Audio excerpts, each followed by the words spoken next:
नमस्कार, जोहार, जय झारखंड। साथियों, अब देख रहे हैं कि वर्तमान सरकार का 3 साल का कार्यकाल पूरा हो चुका और 3 वर्ष का कार्यकाल में बड़ा बात बोला जा रहा है युवाओं के लिए। ये कर दिए, जेपीएससी कर दिए, जगह जगह जाके जेपीएससी के बारे बताया जा रहा है कि हमने जेपीएससी में इतना नियुक्ति दिया, हमने 1932 आधारित खतियान नियोजन स्थानीय नीति जो है कि विधानसभा से पारित किया, 27% ओबीसी आरक्षण पारित किया। इस तरह के कई बातें आ रही है जो हम बता देना चाह रहे हैं आप लोग को कि हकीकत बात जो है, जो सच है, युवा का वादा क्या था और युवाओं के साथ धोखा क्या हुआ। ये सरकार चुनावी वादा में जाके कही थी कि बदलो सरकार पाओ अधिकार, और अधिकार में पहला साल 5 लाख नौकरी, 2021 नियुक्ति का वर्ष, जो बेरोजगार है उसको बेरोजगारी भत्ता, ओबीसी को 27% आरक्षण के बाद ही कोई नियुक्ति, और खतियान आधारित नियोजन नीति लागू होने के बाद जो है कि प्रति वर्ष यहाँ नियुक्ति होगा, और साथ ही साथ प्रति वर्ष जेपीएससी की परीक्षा होगी, और जरूरत पड़ने पर 1 साल में 2 जेपीएससी परीक्षा होगा, 50,000 शिक्षक की नियुक्ति होगी, प्रत्येक वर्ष टेट की परीक्षा होगी। लेकिन आज जो है कि ये सब कुछ भी नहीं हुआ दोस्तों, ये बहुत दुर्भाग्य है। ये सब सारे वादा तो छोड़ दीजिए, 22 साल का झारखंड में एक नियोजन नीति नहीं बन पाया। और हम बता दें, ये पक्ष और विपक्ष दोनों का साठ गांठ के तहत छात्रों का भविष्य को बर्बाद किया जा रहा है, और यही परिणाम है कि कभी 11-13 जिला का नियोजन नीति लाया जाता है जो कोर्ट में रद्द होता है, कभी 10वीं 12वीं के आधारित नियोजन नीति लाया जाता है जो कोर्ट में रद्द होता है। तो आखिर ये सब का पेंच में झारखंडी छात्रों का भविष्य मतलब क्या होने वाला है, इसका किसी को कोई चिंता नहीं है। इसलिए अब वक्त आ गया है कि ये वक्त में यहाँ नियोजन नीति स्पष्ट होना चाहिए, और जो लगभग विभिन्न पदों में जो लगभग 5 लाख रिक्त पद है, जिसमें साढ़े 1 लाख मात्र कर्मचारी हैं और लगभग 3.5 लाख अभी भी रिक्त पद है, उसको भरना चाहिए। ये तो जेपीएससी और जेएसएससी की बात हुई। दूसरी बात, जो यहाँ के कॉन्ट्रैक्ट बेसिस पे बहुत सारी नियुक्ति होती है, चाहे जेएसएलपीएस हो, जेएफआईटी हो, ये तमाम नियुक्तियों में हजारों लाखों स्टूडेंट का नियुक्ति होता है, लेकिन वहाँ पे ना नियोजन का कोई आधार है, ना वहाँ कोई किस आधार पे नियुक्ति हो रहा है, और उन लोग का भले जॉब क्या है, नौकरी क्या है, बात की बात, लेकिन जिम्मेदारी बड़ा है।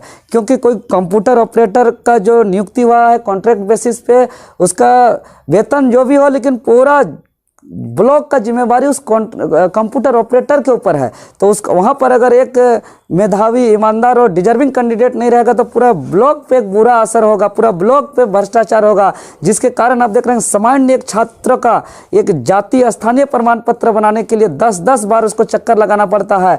एक सामान्य सा अपना जमीन का रसीद कटाने के लिए उसको हमेशा जो है कि उसको दान दक्षिणा देना पड़ता है। इसीलिए आज हर चीज़ जो है कि छात्र नौजवान के लिए बहुत दुर्भाग्य है। ना यहाँ पे बेरोजगारी भत्ता मिला, ना कुछ नौकरी मिला। आपको बता दें, सिर्फ एक, वो भी 7वीं से 10वीं जेपीएससी हुआ है, जबकि अभी 3 जेपीएससी होना चाहिए मिनिमम इस सरकार में, लेकिन एक जेपीएससी हुआ है जो पूरी तरह विवादित है।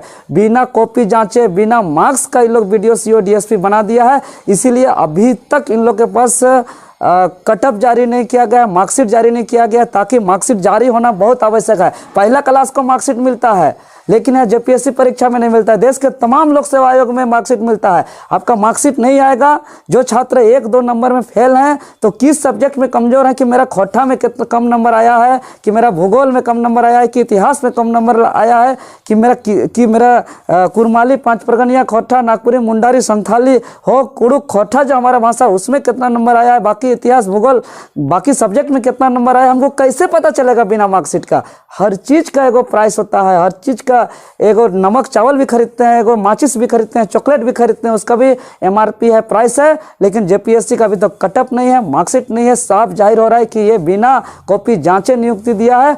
और उसके बाद अभी एक सबसे बड़ी बात कि एक 3 सदस्यीय कमेटी बनाया गया है, और ये तीनों जो है कि 3 सदस्यीय कमेटी में तीनों बाहर के हैं। ये सरकार जो है कि आने के बाद जेपीएससी चेयरमैन, जो इससे पहले अमिताभ चौधरी जी को बनाया गया था, जो बहुत अनियमितताएं बरती गई, आनंद फानन में ऐसा जगह परीक्षा लिया गया जहां कोई पारदर्शिता नहीं है, वो एक बाहरी व्यक्ति को चेयरमैन बनाया जाता है। अभी जेएसएससी का चेयरमैन सुधीर त्रिपाठी जी बाहर राज्य के चेयरमैन बनाया गया है। अभी 3 सदस्यीय कमेटी जो बना गया है वो सभी गैर झारखंडी हैं। मतलब कि ये लोग, एक आदमी चेयरमैन के लिए नहीं मिल रहा है, 3 कमेटी बनाने के लिए 3 आदमी झारखंड में नहीं मिल रहे इन लोग को। तो अब बताइए कैसा यहाँ नीति बना सकता है इन लोग। इसीलिए सभी छात्रों से मेरा निवेदन होगा, जो भी आज एक सरकार के नाकामी के कारण, सरकार का सुनियोजित नीति के कारण आज सभी छात्र सड़क पर हैं। और हम ये इतना दुख दर्द और पीड़ा की बात है कि ये दुख दर्द पीड़ा इतना आहत पहुंचा दिया हमें, इतना विषैला बना दिया हमें कि जिस दिन 16 दिसंबर 2022 को माननीय हाईकोर्ट के माध्यम से असंवैधानिक नियोजन नीति को जो रद्द कर दिया था, उसके बाद जो है कि एक आह्वान पे 17 दिसंबर को जो शहीद अल्बर्ट एक्का चौक में जो कार्यक्रम हुआ वो ऐतिहासिक हुआ, और वहीं से जो आग सुलगा 19 दिसंबर को हजारीबाग में, और जो हमरा आह्वान पे पूरे तमाम राज्य के छात्र जो पहुंचे 21 दिसंबर को, जो जिस दिन मुझे इतना डर से एक दिन पहले ये सरकार गिरफ्तार भी कर लिया गया था।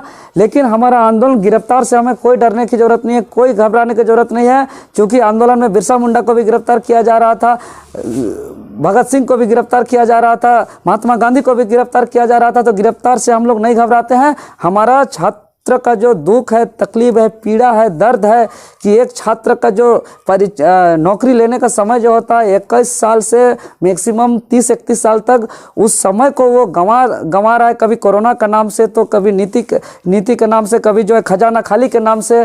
पहला साल बोला खजाना खाली है, दूसरा साल बोला कि कोरोना आ गया, तीसरा साल फिर हाईकोर्ट सुप्रीम कोर्ट में बीत रहा है। तो छात्र क्या करेंगे इस बीच में? यहाँ सब पक्ष विपक्ष और कोर्ट का साठ गांठ चल रहा है साथियों। आप एक बात सोच लीजिए, तरबूज के ऊपर चाकू रखिए या चाकू के ऊपर तरबूज रखिए, कटेगा तो तरबूज ही कटेगा। छात्र चाहे कोर्ट के माध्यम से जो रद्द हो या पक्ष और विपक्ष के साजिश के तहत हो, यहाँ छात्र ही बर्बाद होंगे। और यहाँ नियोजन नीति नहीं रहने का दुष्प्रभाव देखिए कि आज जितने भी सरकारी स्कूल हैं, ये कहे थे कि रीओपन करेंगे, 4000 जो छात्र स्कूल जो बंद किया गया था, आज वो स्कूल को नहीं खोला जा रहा है। और आज ये जो देख रहे हैं कि ये स्कूल में जो शिक्षक नहीं है, सरकारी स्कूल में कौन छात्र पढ़ते हैं? वहाँ कोई टाटा, अडानी, अंबानी के बेटा बेटी नहीं पढ़ता है। वहाँ कोई अधिकारी, बीडीओ, सीओ, डीसी, डीएसपी के बेटा बेटी नहीं पढ़ता है। वहाँ पढ़ता है तो यहाँ जो खेत में, खलिहान में काम करता है, जो लेबर, खलासी, कुली का काम करता है, जो किसान का बेटा है, वो लोग पढ़ता है। आज सरकारी स्कूल में शिक्षक नहीं है। तो क्यों शिक्षक नहीं है? क्योंकि नियोजन नीति नहीं है। आज सरकारी अस्पताल में जो है कि झूड़ी झपड़ी में हम लोग जिंदगी बिताते हैं, और लास्ट समय में हॉस्पिटल का ऐसा स्थिति है कि बड़ा बड़ा बिल्डिंग बना दिया गया है, वहाँ सिर्फ हम लोग मरने के लिए जाते हैं, क्योंकि वहाँ कोई इलाज का सुविधा नहीं है। आज कोई भी गरीब आदमी सरकारी अस्पताल में इलाज कराना नहीं चाहता है, लेकिन गरीब, मजदूर, किसान वर्गों के लिए मजबूरी है सरकारी अस्पताल में जाना। वहाँ सही से इलाज नहीं होता। क्यों? क्योंकि डॉक्टर नहीं है। तो क्यों डॉक्टर नहीं है? तो नियोजन नीति नहीं है। आज एक देख रहे हैं कि ब्लॉक में किस स्तर पर भ्रष्टाचार है, यह हम बता नहीं सकते हैं। मैंने पूरा जितना भी योजना, सारा का सारा पैसा हड़प लिया जा रहा है।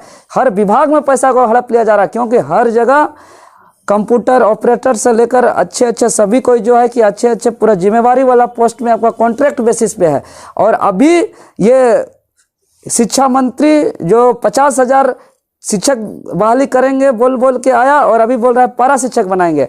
आप बताइए, एक बीएड कोर्स करने में, एक डीएलएड कोर्स करने में 1.5-2 लाख खर्च होता है, रहने खाने का अलग खर्च होता है, और शुरू से जो हम ग्रेजुएशन पीजी तक पढ़ाई किए उसका अलग खर्च है।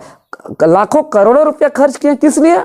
पारा शिक्षक बनने के लिए। इसीलिए हम सभी छात्रों से कहेंगे कि आपको परीक्षा देना है, हम लोगों को, हम लोग परीक्षा देंगे, आप नियुक्ति निकालिए, आप नियोजन नीति बनाइए। और खबरदार, अगर सुप्रीम कोर्ट गए आप, तो आपका जो है कि हम लोग पूरा झारखंड में कोई भी क्षेत्र में घुसने नहीं देंगे, चाहे कोई भी सरकार हो, पक्ष हो, विपक्ष हो। और आप लोग चट्टानी एकता का परिचय बनाए रखें, और आगे हम रणनीति आप लोग को बताते जाएंगे। और पूरे ईमानदारी से, निष्पक्ष तरीके से जो आधिकारिक बात होगा, हम यूट्यूबर जैसा कोई अनाप शनाप वीडियो नहीं बनाएंगे कि आपको वीडियो, सिर्फ मेरा कोई मतलब नहीं है यूट्यूबर से और वीडियो बनाने से। मेरा जो आधिकारिक बात होगा, जो फैक्ट बात होगा, हम वही सूचना देंगे। आप लोग फॉलो करते रहिए, सुनते रहिए और जानकारी लेते रहिए। धन्यवाद।